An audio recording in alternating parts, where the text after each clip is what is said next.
One of the most important things, like if you're a barber listening, or even just like someone who's in the service industry, just pay attention. Don't think about just the money, but think about the person in the chair. Open-mindedness comes a long way because the more open-minded you are, the better you can connect with people.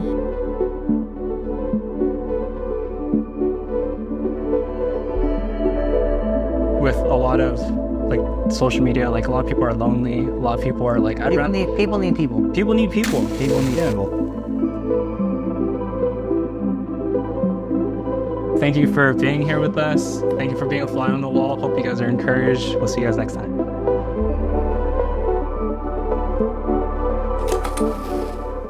It's hard to leave something comfortable. Yeah. I think about that all the time because it's the situation I'm at right now is hard. Sure. It's definitely hard. I struggle. And when people see me, they're like, man, you're so just happy. But I go through battles that people don't know about. But I still keep going. Hey guys, welcome back to the Green Room. I have a special guest here with me today. He is someone that personally inspires myself. If you guys follow him for any period of time on social media, I'm sure he inspires you as well. He's always inspiring us to hustle harder, to grind, to wake up and get it. He's the owner of a brand called Mysterio, and he's also the owner of the Mysterieux Barbershop in San Pedro Square in San Jose, California. Today I have the special and remarkable and hardworking, most diligent barber. I swear, I'm not. This isn't to fuck you up. I genuinely believe this because you're one of the most hardest working barbers I know and hardest working businessmen that I know. Guys, I have a special treat for you guys. No other than Rod Timoteo Jr. Thank you. Appreciate you, Josh. Thank you for having me. You like that intro? First time, first try. I know. Let's go. I'm hyped. Dude, thank you so much for sitting with me, bro. Oh, yeah. I feel like this is a long time coming. Yeah. The first time we met in person and actually sat down was during the pandemic. Exactly. Mm-hmm. And I remember I reached out to you. I forgot who reached out to who, but I remember I was just like, I need to hang out with this guy because he's doing some cool things in the barber industry. And I want to get you guys the inside scoop on why that is. But first, I wanted to get your background, bro. What built you to become who you are today? I think it's definitely a lot of my upbringing. Growing up, I didn't really have much. My parents are very strict, very frugal, mom's very religious. My dad, hardest worker as well. My parents would work from 6 a.m. wouldn't see him till like 10 p.m. Because of commute and, and there was, we had to, as kids, my brother and even my sister, we would, how to make the rice, how to make the food. We had to learn things on our own. And so we never really had our parents with us all the time. And they were always working. Yeah. And with that, it gave me that mindset of like, because I want more, I have to do more. And that's to hustle harder to get it. And so that's what made me who I am today. My work ethic, of course. Yeah. Because even when it comes to like working out, you did a competition before. I did do competition. Tell me about that a little bit. It's crazy. So I was like around probably 230 pounds at one point. My face was super round. I was always I was always active in the gym. Yeah. And then, of course, you get so caught up with life and partying all the time. And then I just kind of looked at my face like, dude, there has to be a change, And then fitness shows were getting more popular. And so my little brother, he did his first fitness show. And then he became my coach, actually, so I was his test dummy. And so, I was like, hey, I kind of want to do a show, and there's a goal I want to hit, and I'm willing to do whatever it takes, And so my brother coached me. It was crazy intense because there was a certain time frame You know, I think it was like a 16-week prep. And so I think he made me do fasted cardio 40 minutes, post cardio 40 minutes, ate tilapia. Every time I did cardio, I was wearing like 3 layers of clothes. Yeah. And I wanted to hit that goal so bad. And so within that time period, I went from 230 to like 150 on stage. Phew, that's crazy. Yeah. All in 16 weeks. Yeah. I lost a lot of muscle. But the goal for me was really more to teach myself discipline and see if I can do that. Yeah. And I'm glad I did it. You know, it taught me a lot of discipline, taught me how to be patient, to trust the journey, and applied it to, because while I was doing fitness shows, I was also going to barber school. Gotcha. And so going to barber school, also at that time I had barbers at my old shop. And so I was the owner, I was learning how to cut hair, at least in school. And also I had to run the business, and I was on prep. Yeah. So it was tough. It was mind-blowing, but when I crossed that finish line, it was definitely fulfilling. Yeah. Well, what did you place when you... Oh, I didn't even, you know, you're supposed to get like top 5 to get a trophy. I didn't place top 5. I think I was 8th. That's pretty good. Yeah. You know, and, but that was just really more to test me, to test how bad do I want it. Because if I, you know, like in fitness shows, like there'll be, you know, my brother will tell me all his clients, you know, there'll be clients where you're almost towards the finish line. It's like peak week, you know, peak week's like the week before you're on stage, the most crucial thing. You got to be to the T, you know, the amount of water you're supposed to drink, the amount of food intake, follower, coach, everything. And there's people that will break and quit and give up, you know, but I kept going. And so I was just persistent and relentless on my goals and just like kept going. And that taught me a lot. And that definitely furthered my career as a barber and also my business, because it taught me a ton of discipline, and it showed me how far I can take myself if I put my mind to it. Yeah. My wife, Steph, in the last episode, she talked about how as humans, once we hit our limits, our tendency is to stop pushing. Yeah. And I feel like even in business or working out, that's why I feel like that's such a strong correlation. Because in the same way that you're at your failure point when you're on the bench press, that's when you actually grow. Yeah. Yeah, that's when your muscles actually get stimulated for growth. But oftentimes, a lot of businesses, they close, especially small businesses, they close after 5 years because they're at that peak week. They're at their breaking point. I experienced that kind of like more so recently as a business owner. Crown Grooming Club is about to hit our 4-year this October. Yeah, we opened up in 2020. Yeah. Wild. And you visited the first shop that we were at. Yeah. And just learning the ins and outs of what it means to be like a business owner, being also someone who's working in the business, learning how to build a brand. And that's all stuff that, honestly, you don't learn that in school. Yeah. You may learn the technicalities of it, but a lot of the business owners I know personally, you, Jordan Jr., people who run their own businesses, they didn't go to school for that. Yeah. You learn on the job. How do you manage balancing those different modalities? You're a business owner. You're also a brand manager, marketing. How do you do that? I'm still trying to figure it out, to be honest. You know, as you know, like my rent's expensive at the shop. You know, It's pricey, and so I had to cut 6 days a week. You know, if I didn't have my dog, if I didn't have Biggie, I love him to death, and my fiance knows, like Rocky, I used to work till midnight. I used to keep going before Biggie. You know.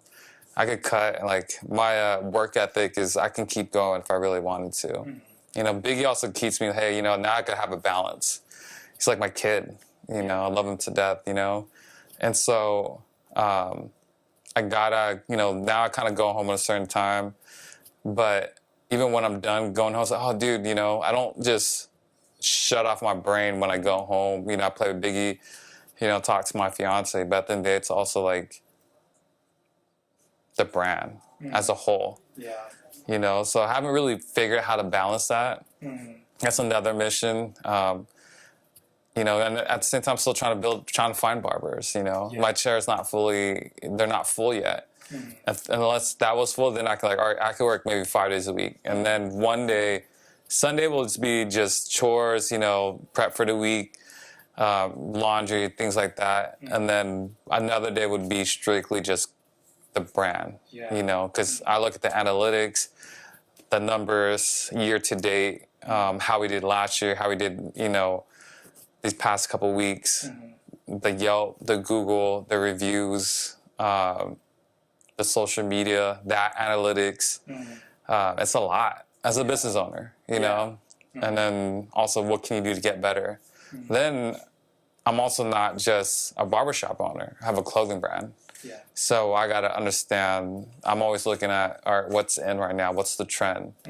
What design worked for me? What didn't? How can I take this further? And a lot of times I haven't, I don't have I don't have anyone to create the content. I can, but also that takes money. It's money out of my pocket. So I do a lot of it on my own too, but I also don't have time because I'm back to back when I cut hair. Yeah. And so it's tough. Yeah. It's definitely tough. Yeah, it's like those small slivers of time that you try to squeeze in, like all the brand things or all the business things. I'm having trouble with that too because I have a little one at home. My daughter's 2 years old, and when I'm at home, I do try my best to turn it off. But as someone who's creative, someone who always sees how we can improve things, it's so hard to turn off. It's hard. It's hard to turn off. It's definitely hard. And not only that, we're also fighting to survive. You know what? As business owners, we're not just looking out for ourselves and our family. We're looking out for the people around us that join the team. And that's a lot of weight on our shoulders. Yeah. So that is super important, So where our drive has to be, we're the last one to eat, but our drive has to be like next level. Yeah. Because we want them to excel in their careers as much as we're trying to figure out how to survive, in the Bay Area. Yeah. So. Yeah, Bay Area is the most expensive city in the U.S. I think in the world. I think so too. Yeah, it's crazy. Yeah. Being able to balance is it's a skill that maybe because of we have similar upbringings. Yeah. Like my parents, they were business owners where they're so busy with the business. Me and my sister, we kind of had to, warm up our own food, go to school, put ourselves to bed, like all that stuff. Yeah. And I get my hustle and grind from them because they showed me resilience. So some background on my parents. They started a flex circuit board company in the late 90s, early 2000s. Yeah. And it was right before the internet boom. And so that was when a lot of technology was starting to be developed. So flex circuit boards compared to the hard circuit boards, like inside of a computer, they're the ones that actually can flex and bend and wrap around corners, as opposed to the non-flexible ones, which are like a motherboard, for example, like it's rigid. And so they were manufacturing all these different boards and stuff, and they opened it up with a bunch of families. And when 9/11 happened, it hit the economy really bad, where they had to let go of a lot of their employees, a lot of their business partners, which were our family members. Had to. They decided, we don't want to continue this business. But my mom and dad and a few the families that stayed, where they pretty much said, no, we're going to see where this goes. And flash forward to now, they were able to retire comfortably. They were able to bless me and my sister financially and really take care of their family in the Philippines. You know what they're doing now? They're building businesses in the Philippines, in their province in Ilocos. And they're building commercial buildings with a dentist there, restaurants, and so they were able to take their struggles and hardships here in the U.S. and transplant that out to the Philippines, and just they're able to put people through college, open up businesses. Yeah. Amazing. So I get a lot of my drive from them. That's good. I love that. Now, what I'm trying to, going back to balance, which is why I bring it up, I saw how they were as I was growing up and seeing how hard it was for them to turn off. Yeah. Now that I have a little one, it's almost mandatory for me to turn off, or else I won't be present with her. There's nothing worse than when I get home from work and my daughter's there and I'm on my phone checking Instagram to see if I have like any clients hitting me up, or if I'm editing a reel, bro. I know. And so my daughter's 2 years old, but I still apologize to her. I'm like, hey babe, I'm sorry that I'm on my phone right now. Let me put it away. Because I see how being present is such a huge thing, especially if you're a parent. And so that's something that like I'm also continuing to figure out. Yeah. But you mentioned your clothing brand, and that's where a lot of this started, right? Yeah, like, so that's where it started. Can you give us the origin story of Mysterio and the meaning behind all that? And so the brand's called Mysterio. Mysterio is from French. So why Mysterio? Growing up, my parents couldn't afford, Payless shoes and factory teeth clothes, and no one really cared much about me. I was like that Asian kid, super skinny. My dad cut my hair, so it was like a bowl cut. And so we didn't really have much, and so we didn't. No kids really rock with us. And one day I brought my friends his clothes. He had like Nautica, Fubu. He had all these nice clothes, Ralph Lauren. And then started breakdancing with them, and people started recognizing me. You used to B-boy? Yeah. I didn't know that. Yeah. That's sick. I used to B-boy too. All types of like the whole 4 elements of hip hop I did. I used to even rap in colleges back then. I did not know that. Yeah, I do not rap at all anymore. Used to DJ, used to graffiti art, all that, but I definitely don't do those anymore. I mean, sometimes I think I can break dance, but I don't try. Like, I'm gonna break myself. And so I knew the importance of fashion through the clothes I was wearing, and then people started giving me recognition. It's, oh, hey, how's it going? I like that, And so I told myself one day I'm going to kill 2 birds with 1 stone. I'm going to have a clothing brand, and also I'm going to get paid doing it. And that's where, I started, of course, my first brand, ROD, Rockstar on Duty. And then now Mysterio. And the reason why it's Mysterio is, Paris being the one of the top fashion countries in the world. I had to think global, and that's what I want to tell myself: is think global and not become just a local brand, And so I aim high, and never settle for less. Yeah. How did that transition go from doing clothes into becoming a barber? How did that collect? Yeah, so I actually wanted to have a barbershop boutique for a while, when I had the brand. Of course, I got Asian haircuts, at one point. And then I never went to any barbers, like a barbershop back then, because number 1, it was expensive at the time. Number 2, it's intimidating. Oh, yeah, big time. Because you go to Asian spot, it's like high fade. Slick back, whatever, And so when I finally went to a barbershop, first I went to Vic the Barber, and then started going to J Fingers at Legends, and then started following him at Paradox, and I started seeing all you guys down the line. I was like, man, there's like a lot of traffic here, And so I wanted to have a barbershop boutique, and then try to recruit.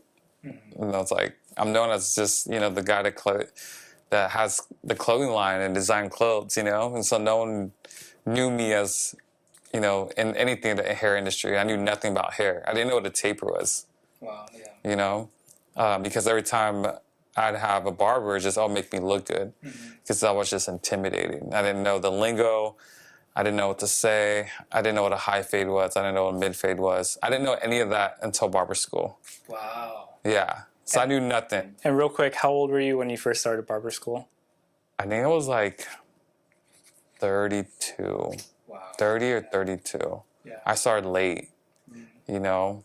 I was like, man, I wish I'd done this earlier. I never knew, you know. You never know how life will take you and lead you to a path, and you just fall in love with it, you know. And so when I finally found barbers, I told myself, in order for me to recruit other barbers, I feel like I need to know what they go through.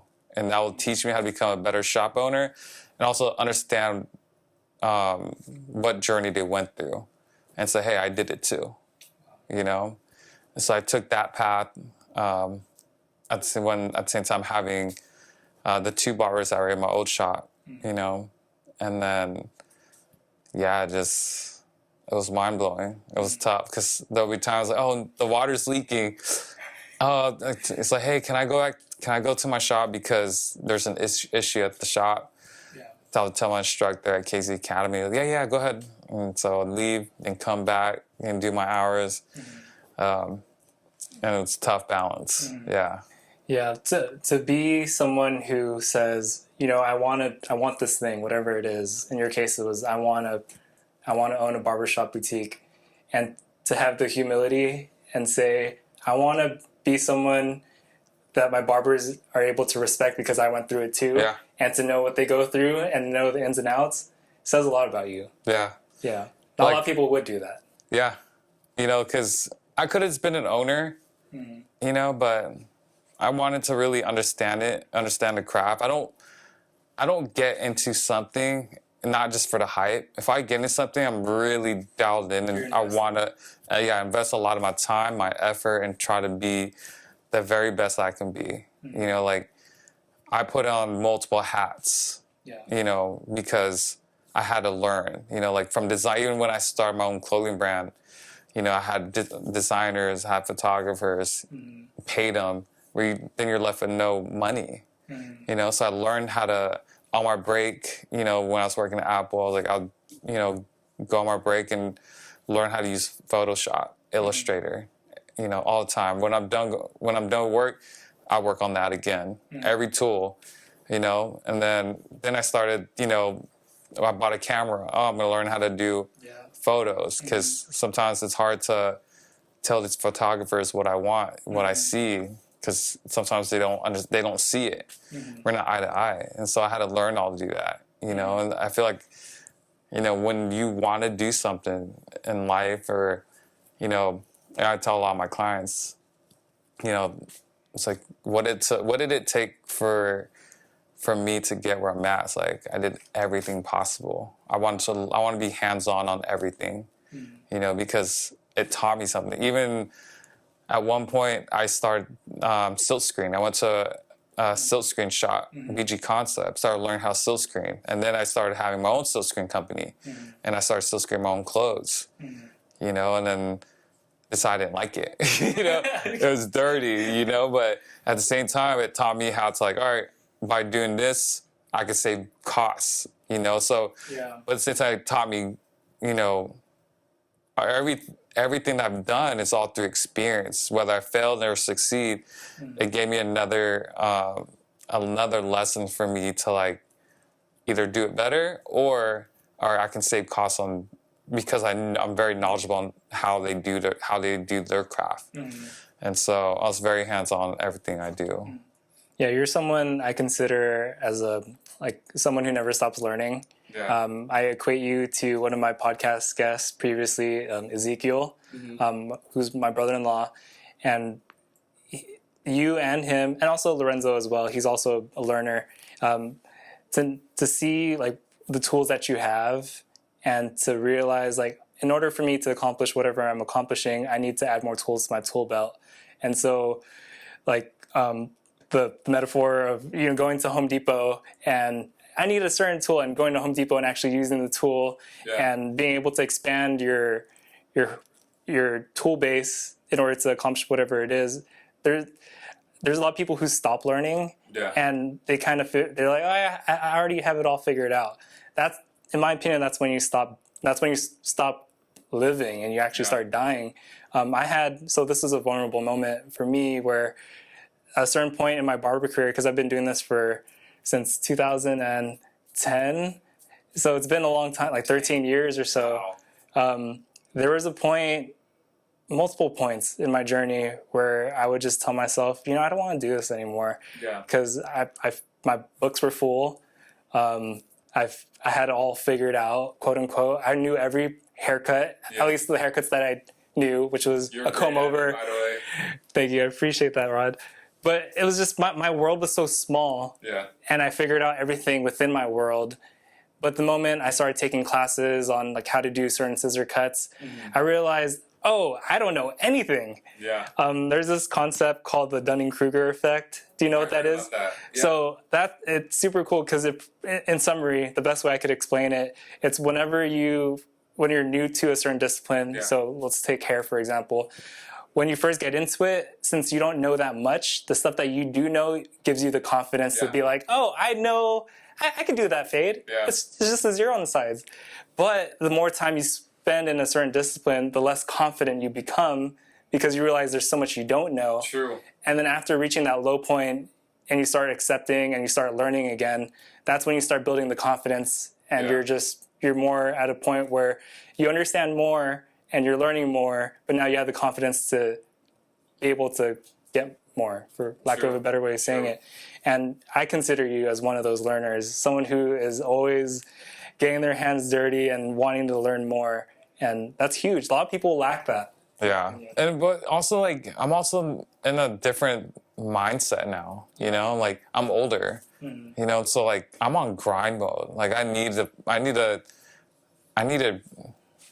speed it up, and so I have to like take as much knowledge and push it even further, push the envelope because I got no time to waste, and so it's different now. I'm in a different mind space, but I definitely would love to see a lot of people that, that get inspiration from me and tell them like, dude, while you're young, like keep going further.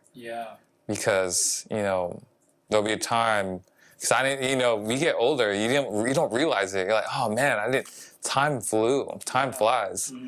Where you're just like, oh man, I wish I'd done it sooner. And now I could see why when people say that, because I should have done it sooner. I should have, but, everyone has different paths and different journeys and different setbacks in life that you have to overcome.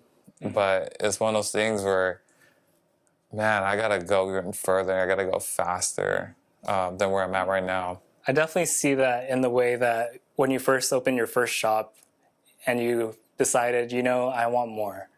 And that kind of led you to opening the shop that you have now.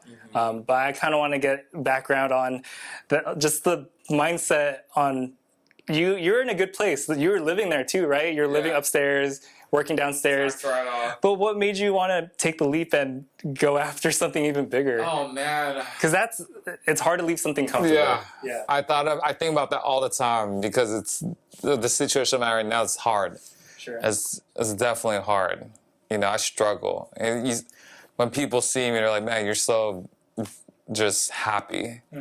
But I go through battles that people don't know about. But I still keep going.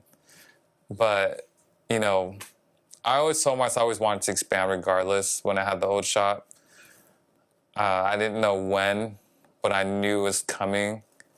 I'd manifested that. I prayed for it. I worked hard for it. And then when that opportunity came knocking on my door, it was almost, like praising God for like, he put me in that situation. Like it's exactly what I prayed for. Wow. And it happened, And then, cause I can go through, it's so many stories where, it was like he was just speaking to me, and it landed on my plate. It's crazy. There's so many stories. But, you know, when I found that shop, I was like, let's do it. And I think for me, it was more of a, you know, I like to challenge myself. I could have been comfortable with just that shop and less overhead. I could have bought a house, could have made a lot more money. But I knew I need to be challenged. And I knew when the opportunity was given to me, I knew my life would be completely different in a way where, you know, how I'm working now, it's like, it's good. I'm coasting. But I knew with this shop, it's a different beast. And I needed that. I needed to be pushed. I needed to push that limit because it's a bigger scale. You know, it wasn't just, you know, I was downstairs and it's a small shop, you know, but that one's like a bigger beast. You got to know your TIs. You got to know all the logistics, you know, the rent, you know, like I just got an email. So, yeah, you know, you owe almost $3,000 for CAM. I was like, what's CAM? What is that? It's like a community thing where they clean your spot. They have the security cameras. They have it's like HOA kind of like that, yeah. So it's all in our business, and then we're all split depending on your square footage. And so I was like, dang, I gotta pay this too. Yeah.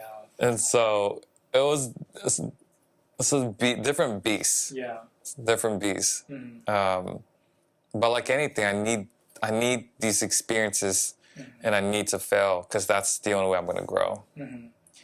Oftentimes we want to avoid failure. Yeah. And we want to be comfortable in the things that we know, and so we choose not to go after the thing that we know is going to be good for us. Yeah. But we don't do it. Like I'm a perfect example of that. Like the first shop that I opened up, beautiful shop, and I put a lot of who I am into that shop. It was gorgeous. Personality. It was beautiful, and I miss it. And you built that. Yeah. You really built those with 2 hands. Like literally. Like I was like, dang, you're so talented. And when I was there, I learned a lot. But then I got comfortable, and I wasn't growing, and I wasn't looking towards the next goal. Yeah. And moving out of that shop, which was bigger than the shop that I'm in now, but I learned that when I was there for too long, I couldn't do cool stuff like this. Yeah. My reach is so much more broad now than it ever was when it was at the first shop. True. And leaving somewhere familiar and comfortable to go somewhere that's unknown and uncomfortable is so difficult. And that's something that I want to encourage a lot of the barbers or entrepreneurs watching too, is that the very thing that we don't want to do is the thing we have to do. Exactly. And to take leaps, Rod is a perfect example of someone who does it. And I kind of wanted to ask how it was, or just, and you could be as vulnerable and as open as you want to be, but what's some of the stuff that you're going through right now? Just with the shop? In general, with the shop, with... Man, I think the hardest part is, I thought, so it was built from the ground up. Yeah. You know, I don't have business partners. I don't have another, besides Rocky, you know, that is looking out for me, you know? So like, first, like when we first opened it, that was already tough. Going through the inspections, going to the TI, the amount of getting the architect, getting approval for those designs to start the project, etc. The HVAC, there's no HVAC. I remember you told me that was a lot there's like nothing. You know, it's a shell. So I took loans out. I spent every dimes and nickels I had for that shop. And I thought that was hard. And then the first year was like thinking if I build something great, because everything's one of one. The stations are built to how I wanted it to be. It's all on wheels, very minimal, things like that. And also our, even our reception desk, to even like the barber pole. It's like, oh, dude, how'd you get your barber pole made? It's, oh, something you got that made, Everything's one of one. And so I spent so much money on the aesthetics, and I'd say majority it was also the government, Yeah. And I tapped out. It's like, this is the best I can do for the space that I have to offer my barbers, my stylists. And I thought it was tough, And then we at one point we had 8 barbers. I mean, now we're down to just 4 of us together. And that broke me. That definitely broke me. Wow. It broke me to a point where I remember I texted, me and Rock were going through it, just trying to figure it out. And I texted Julius, Julius Caesar. It's like my mentor. And I was like, bro, how'd you do it, Like, I kind of was on the verge of I made the wrong decision. I wanted to just give up, And he was also the one that also inspired me to get that shop. When I showed him the space, he's all, number one that still in my head was never get into anything with a losing mindset, And so I kept that in mind. But, when the barbers left, I felt it was a reflection of me as a leader, and also my shop wasn't good enough, and I spent all this money, and, I was telling Rox, like, damn, dude, I should have stayed on my old spot. It was bad, I was, like, questioning myself, my social media was like, it's like, I felt like I was doing a lot of, not just negative, just more like, I just didn't know how to figure it out, to be honest, And then, and I knew it affected probably like some of the guys at the shop, and I started kind of like being nitpicking every little detail, and then it got to a point, and then now it's like, I don't know what happened. I think I woke up and thought about it and just like, man, if I really dissect, and I just dissect every little detail, if I really dissect everything I'm going through and my current situation, I'm actually okay. I'm barely surviving, because I'm paying, a lot of people's like, oh man, like you could go on vacations and do all this. Like, no, I have to be on my grind. I'm trying to pay off my loans.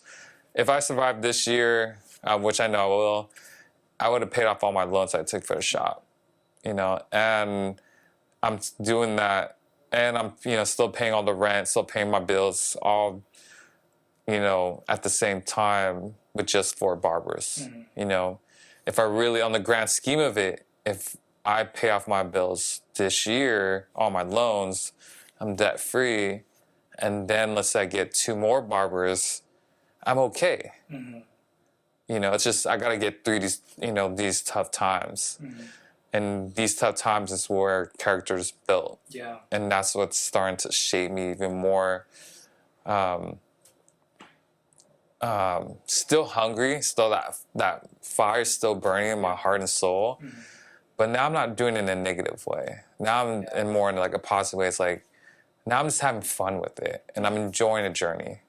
Whereas before, a few months ago, I was different. I was like thinking ways like, should I find an investor? Should I give it up? Should I partner with someone else? Should I go to another barbershop? Those all thoughts were on my head, but I'm glad to just keep going. And because, in life, you just never know where it's going to take you.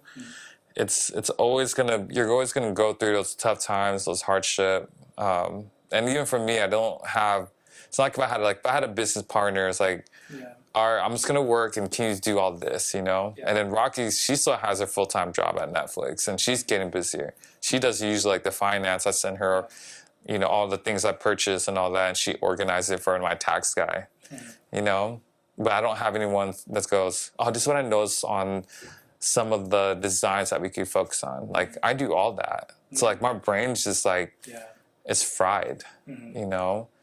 And so when I see everyone go on vacation and friends are like, you know, I miss a lot of birthdays, I miss a lot of family events, you know, it hurts. Yeah. It hurts because I'm missing all that. I'm missing a lot of other people's milestone that also supported me through my journey. But it's like, but for me, it's like, I'm struggling. I'm struggling to survive. I'm struggling to keep this afloat so that my dreams are not done. And at the same time, these barbers have a place to cut. Yeah. You know, so it's a lot on my plate. And so I just, you know, just had faith. You know, I don't like, my parents are like, my mom's like super religious, Catholic. You know, prays the rosary. You know, like I have cousins like, you know, super Christian. And, you know, I mean, I say I'm like, I have a lot of faith in God. You know, I'm very, I'm not, you know, super crazy religious, but I definitely every day I do say my prayers and thank Him, and it has helped me a lot because there's no one else can do that for me. Yeah. You have to find it within yourself to find that, you know, and that's where I kind of lean towards too, you know, because, you know, I don't have anyone else to really talk to about it. Yeah. And so now I'm just in a great mental space. Definitely. Yeah, it's definitely different. You know, definitely more joyous at the shop, even more. Yeah, man, I'm so glad. And these types of conversations, that like your level of vulnerability, and thank you for sharing all that. Yeah. Because from the outside, a lot of people can make judgment calls and and they can say stuff like, "Oh, you're a success. You started a business, and you're doing all these things, and you're making a bunch of money, and some of it may be true. A lot of the times, like this is what we really go through." I've been vulnerable about the stuff I go through on this podcast, and it's hard for me, and I'm learning to be better at it. And I notice when I'm honest with other people, they're also honest with me, and we're all, at some level, we're all trying to fake the funk, you know. Whenever we're around people, "Hey, how's it going, Rod? How's it going, Josh? Oh, good. Yeah. But in all honesty, this is what the green room is all about. Yeah. It's supposed to be messy. Like True. my whole imagery of the green room, grass and plants.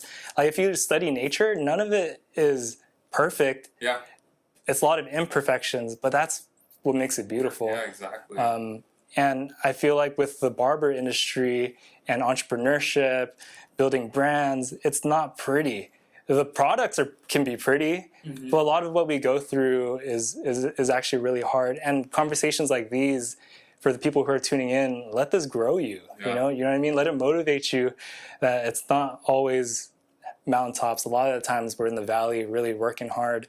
And so, bro, I'm proud of you. Yeah. Don't give up, because the dreams that you have and the things that you're able to achieve motivate me, motivates Thank you. thousands of people. And that's the thing, like, you know, even my social media, a lot of things, like I do a lot of quotes and a lot of things that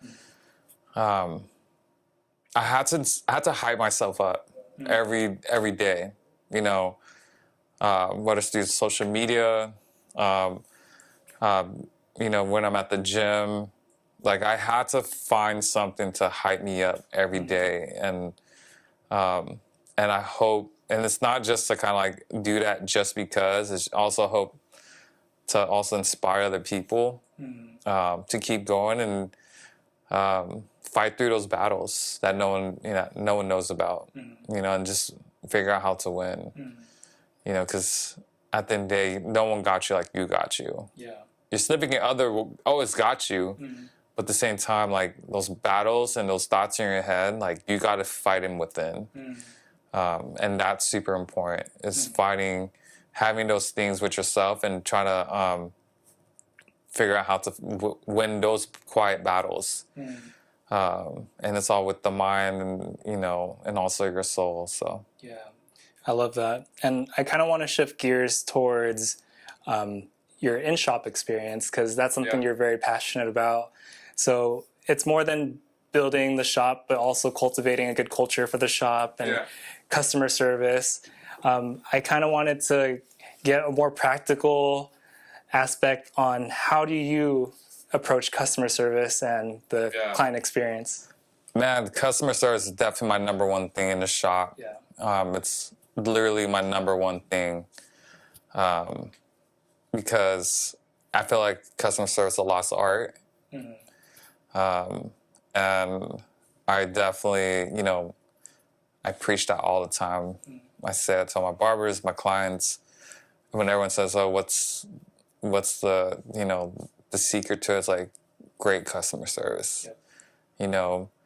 And so every time someone comes into the shop, you know, I'm by the door because I want them to be greeted. I don't want to miss any single client that comes in through those doors. I want them to feel acknowledged. And then, because like I said, and you know, in the beginning was when I went to my first barbershop, I was intimidated. I didn't know where to sit. I didn't know what to do. And so when a client comes in, I was like, you know, oh, hey, how's it going? Do you have an appointment today? They're like, oh, yeah, it's with, you know, Brandon, it's with Dan, with Joel. And it's like, oh, perfect. You can grab a seat right there. They'll be right with you. Would you like water? And they'll say, oh, yeah, I'll get water. And I'll say, I'll tell my client that's sitting down, do you mind if I grab water real quick? And it's like, oh, yeah. It's like, so I'll grab water. And then go to my client, thank you. I totally apologize for that, you know, because they're paying for my time, you know. But they also acknowledge, like, you know, I'm also, you know, doing so many things, you know, running, you know, I'm like everything. And so, but at the same time, I like to apologize and, you know, tell them, acknowledge, like, hey, you know, this is your time, and I apologize for that. And at the same time, I like to acknowledge every other client. And, you know, I always tell people, like, imagine going to a restaurant and you get seated and no one gives you water and no one say, hey, do you have your server or things like that? And you're just sitting there and everyone's getting their food. It's like, it's not a good feeling. And so that's how I kind of see it. And so the moment someone comes in to the moment they leave, I was like, oh, have a great day, you know, and all that. And that experience goes a long way for every client because they want to feel acknowledged, and they also want to leave with a warm like a well farewell, you know. And so I'm very big on that, and I think that's what makes us different, you know. And I like to, and I set the tone for the shop, and so I had to be that guy, and that's the most important thing. That's what makes us unique at the shop. You know, every client that gives us Yelp reviews, that's the one thing they say, like, they just greeted me and just very welcoming. And that's super important. Because if the shop doesn't feel welcome, you know, they're not gonna either want to go, or it's like just doing just for the barbers.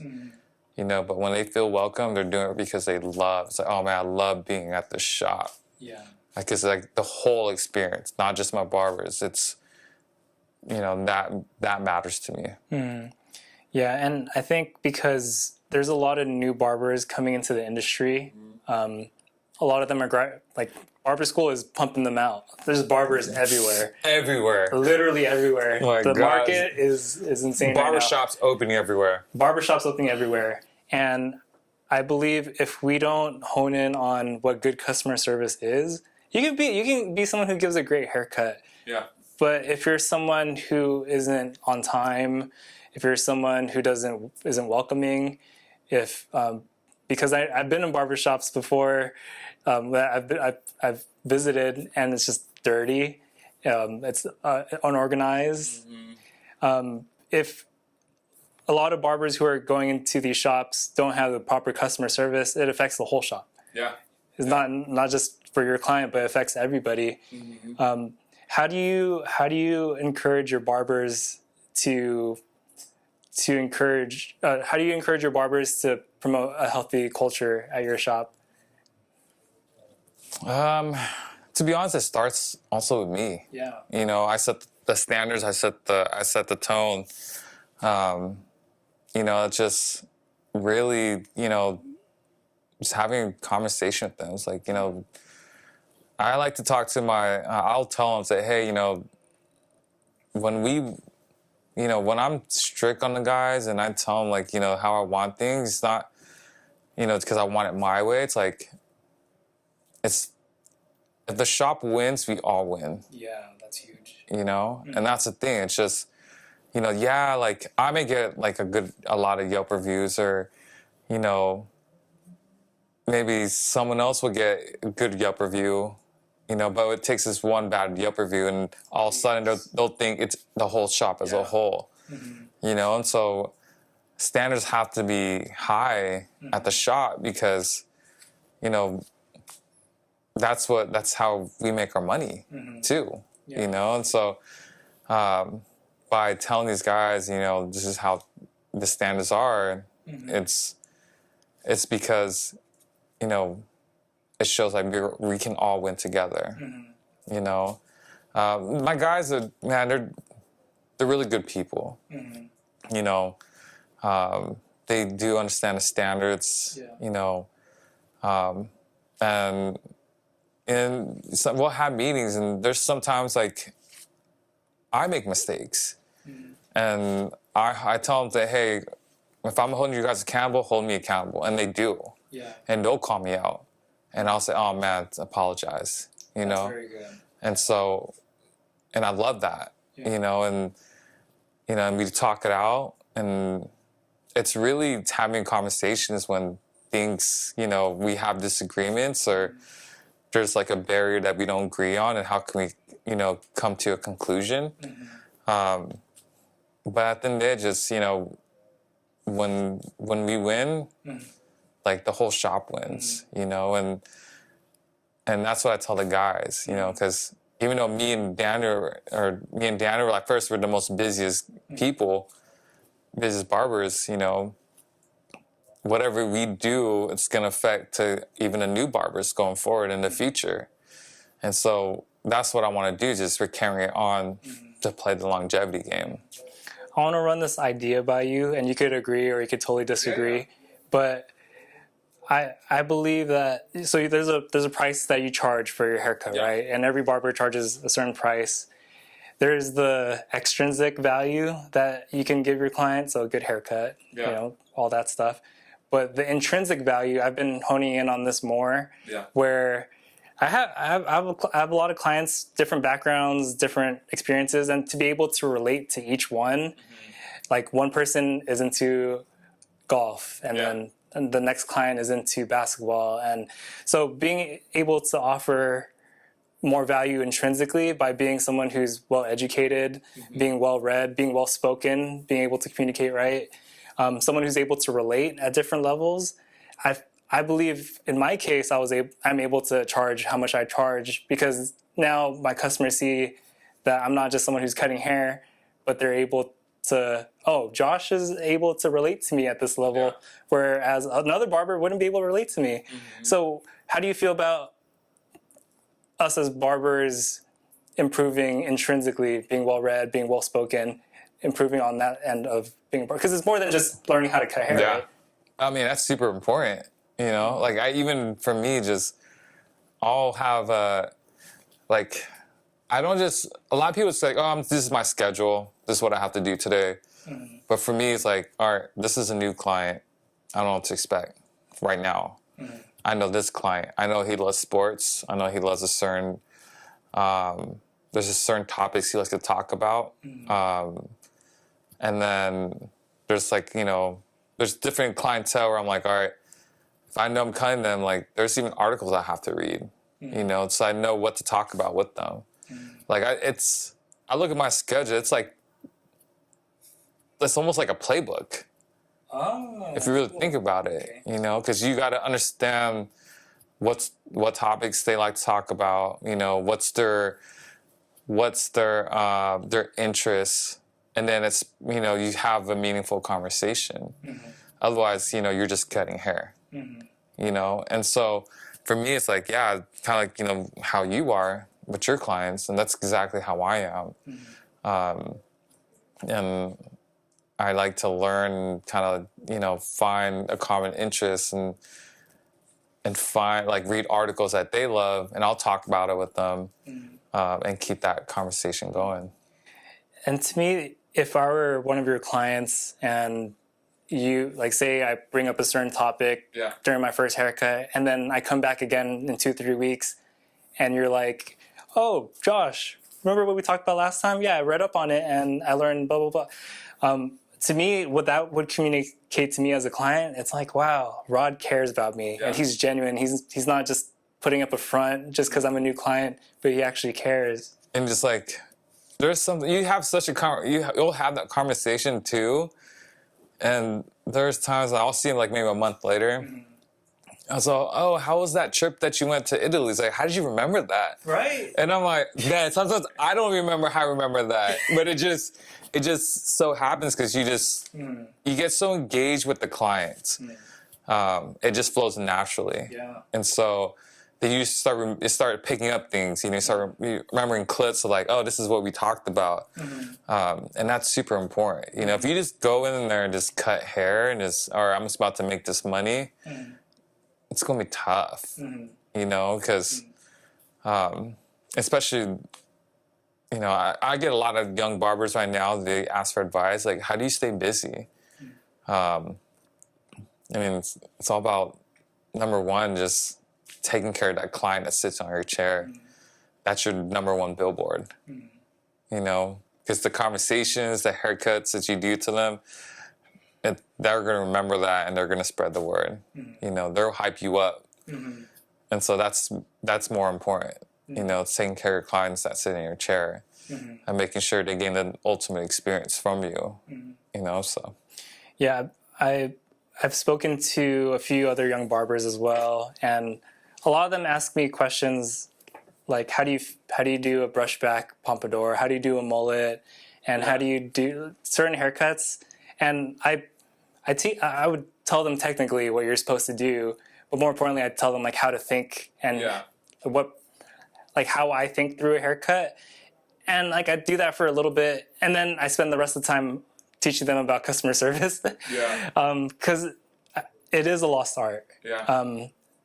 Based on statistics, the new generation that's entering the workforce are lacking a lot of soft skills such as eye contact, ability to shake someone's hand confidently, ability to go into a job interview confidently, just all these soft skills. And I believe it's tough to communicate in a day and age where all of our communication is now digital. True. And when all of our communication is just emojis, and when you're in person, it's like you don't know how to act. Yeah. I believe there's a problem there that I think conversations like these where we're teaching barbers how to talk and how to communicate, we're able to help the new workforce that's coming in because they need it, bro. And I have a lot of sympathy and empathy for those guys who are coming in and can't have a conversation. I mean, really think about it, like you go through, watch videos, barber videos, take classes. They're just really teaching technical. Yeah, technical. It's like they don't really break it down like from start to finish. How should you approach clients? How important it is to know their name. It's like you have your schedule. I was like, all right, Mike is gonna be on. It's your 2:45, and then the client comes in. It's like, oh, are you my client? Rather, it's like, hi, are you Michael? So it's like, oh yeah, I'm Michael. It's like, oh, my name's Rod. I'm your stylist today. Go ahead, grab a seat. Would you like water? Would you like beer? So no, it's like, all right, perfect. First time your shop? It's like, oh yeah, it's my first time. So welcome. How'd you hear about us? That's super important to me. I always ask, how'd you hear about us? Because it keeps me a mental note, what's working, what's not. And so that's super important. Every time, even my barbers, when they ask, they tell them, oh, how did, because I'll hear, it's like, oh, how did you hear about us? Oh, Google. It's like, perfect. Cool. Oh, yo. Oh, sweet. Oh, social media. Oh, nice. I'm very into the every little detail as a whole, you know, and so just doing all those things, like, that's gonna help your career. Because if it's just social media, run through social media. If it's Yelp, get more Yelp reviews. Yeah. You know, so you gotta understand how these clients find you as first-time clients. And yeah, that's super important. Super important. Yeah, and you've been a barber total. How long's your career been? 5 years. 5 years. Just 5 Y'all, years. 5 years, already opened up a shop in the most expensive city in the world.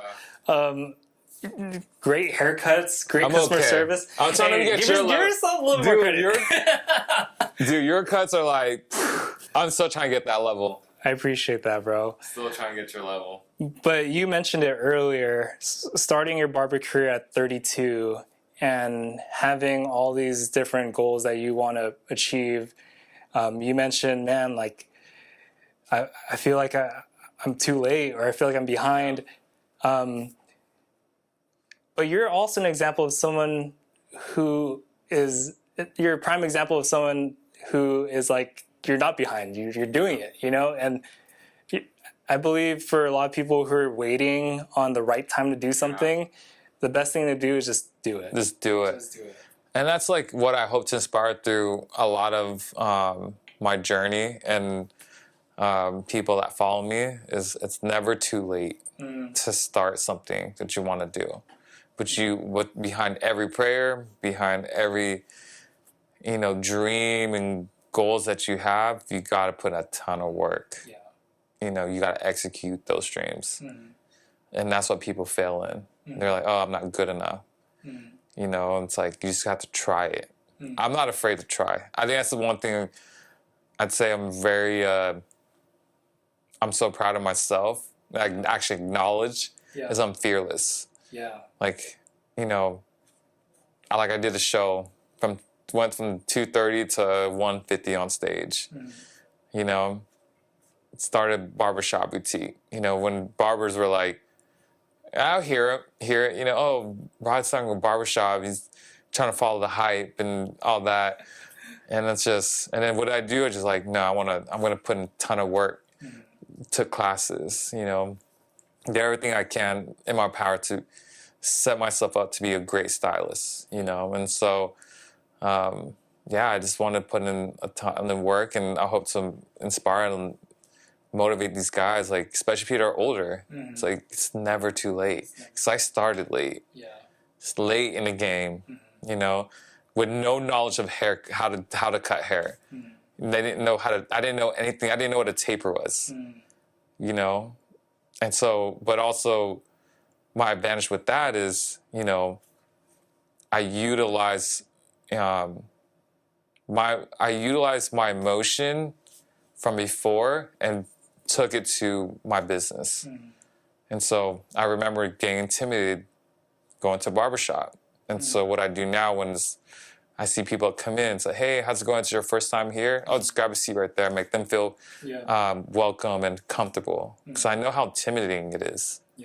And so, especially understanding, you're like, oh, you can grab a seat here, It's always intimidating. They don't know what to do.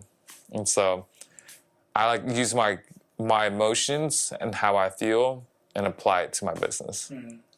And I love that about you. I love how you're always pushing yourself to your limits and exceeding them. Right. And always exceeding them. But as we wind down, and we've covered a lot, from customer service to building a brand, building a business. I wanted to give you the last word, and any other thoughts, anything that you want to encourage the audience today? Man, there's so many. I think it's really, kind of we talked about, is execution is key.